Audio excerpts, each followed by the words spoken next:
Hello, everybody. Today's story is called Grace for President, and it's a wonderful story about a little girl who has dreams to become the President of the United States of America. It's a wonderful story because it teaches us how important it is to work hard towards our dreams. It also teaches us a little bit about equality and the American electoral system, which I have to admit is a little bit complicated. But I think this book does quite a good job of explaining the electoral system in the United States. But without a doubt, the best bit about this book is our main character, Grace. She is so determined and industrious. Industrious means hardworking. And I think we can all learn a lot from her. The author of the book is Kelly DiPuccio, and the illustrations are by Luen Pham. And I really hope you enjoy the book, girls. Just on the inside pages here, we have some pictures of past presidents of the United States. Up here in the left, we have George Washington. He was the first president of the United States of America. Over here, we have another very well-known president, John F. Kennedy. And here's the one I think that you might recognize, Barack Obama.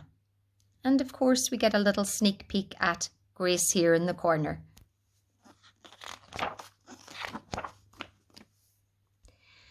One Monday morning in September, Mrs. Barrington rolled out a big poster with all of the president's pictures on it. Grace Campbell could not believe her eyes. "Where are the girls?" "That is a very good question," said Mrs. Barrington.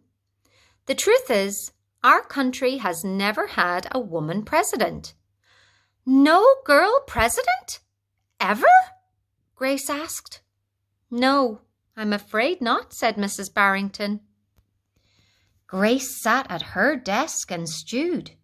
No girls? Who'd ever heard of such a crazy thing? Finally, she raised her hand. "Yes, Grace. I've been thinking it over, and I'd like to be president." Several students in the class laughed. "Well, I think that's a star-spangled idea, Grace," said Mrs. Barrington. "In fact, we can have our own election right here at Woodrow Wilson Elementary." The snickering in the room stopped. Grace smiled. "Would anyone else like to run for president?" Mrs. Barrington asked the class. Nobody raised their hand. Becoming president was going to be easy, Grace thought. The next day, Mrs. Barrington made an announcement. "In the name of democracy, I have invited Mr. Waller's class to join our election.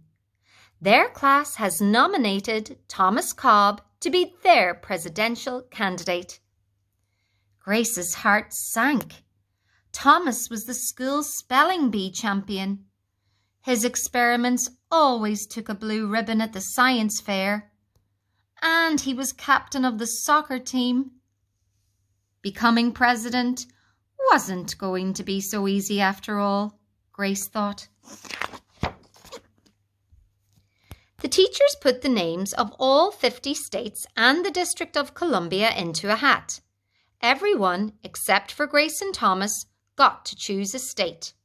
Now here's where it gets a little bit complicated, so listen carefully, everybody. "I'm Texas," said Anthony. "I'm New Hampshire," said Rose. "I'm Michigan," said Robbie. "What does the number 16 mean?" Each state is assigned a number of electoral votes. "That number is determined by how many people live in that state," said Mrs. Barrington. "Each of you will be a representative for your state.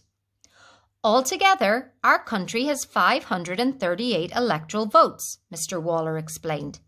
"On election day, the candidate who receives 270 electoral votes or more wins the election." Why 270? asked Rose. Well, that's more than half of all the electoral votes, Mr. Waller said. Becoming president really wasn't going to be so easy, Grace thought. Grace came up with a campaign slogan. Make history. Vote Grace Campbell for president. Thomas Cobb came up with his own slogan. Vote for Thomas Cobb, the best man for the job.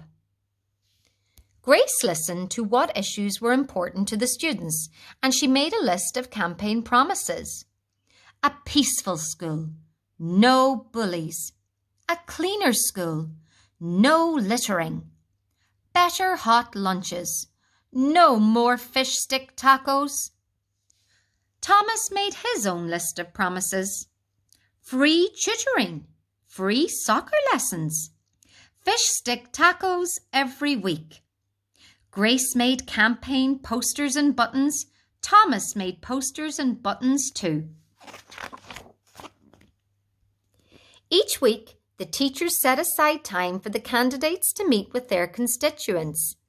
Polls were taken. Voters were making their choices. Grace continued to campaign. At recess, she gave speeches. During lunch, she handed out free cupcakes.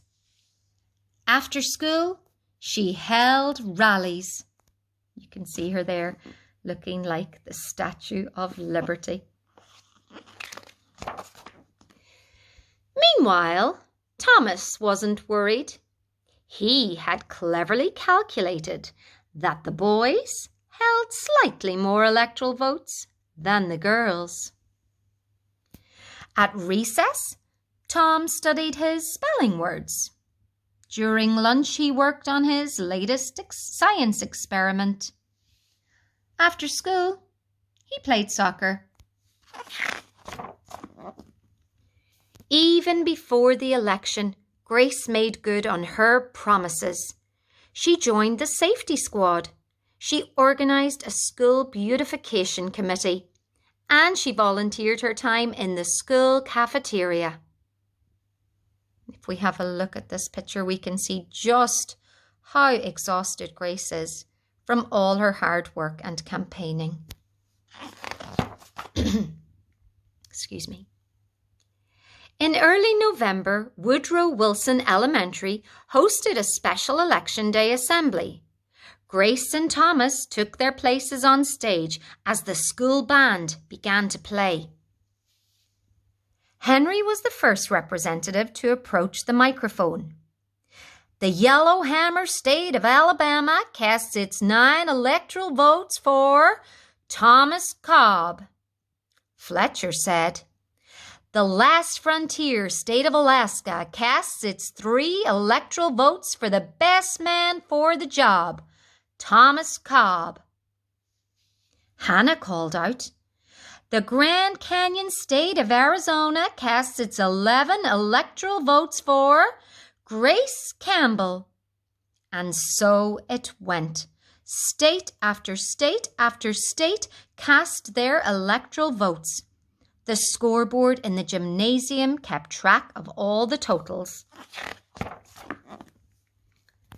The voting demonstration was quickly coming to an end. Clara approached the podium. The Badger State of Wisconsin casts its 10 votes for my best friend, Grace Campbell. Grace looked at the scoreboard. Thomas had 268 electoral votes. She had 267. There was only one state still unaccounted for. Wyoming. Thomas grinned. Grace felt sick. Sam walked up to the microphone. He looked at Thomas. He looked at Grace. He looked down at Grace's handmade flag. "What are you waiting for?" Thomas whispered.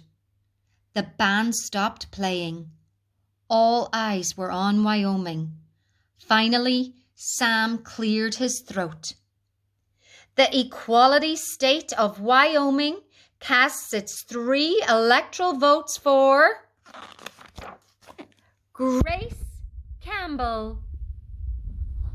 The gymnasium erupted in loud cheers and a few boos. Mrs. Barrington approached the podium. With 270 electoral votes, the winner is Grace Campbell. Thomas looked stunned. Grace hugged Sam. "Why did you do it?" she asked. Sam handed Grace his flag.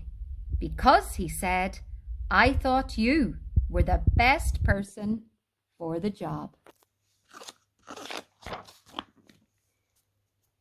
The following week, students in Mrs. Barrington's class were preparing for their career day presentations. Grace volunteered to go first. She stood at the front of the room and glanced at the poster still hanging on the wall. "My name is Grace Campbell, and when I grow up, I'm going to be the President of the United States." And this time, everyone believed that she would. And I'll just show you this picture at the end. It's of Grace as an older woman, a more mature woman now, and being sworn in front of the White House. So what does this mean? I think it means that perhaps one day her dreams could come true, that she may become the President of the United States. So I hope this story has inspired you to believe in your dreams and to be the best person that you can be. Bye.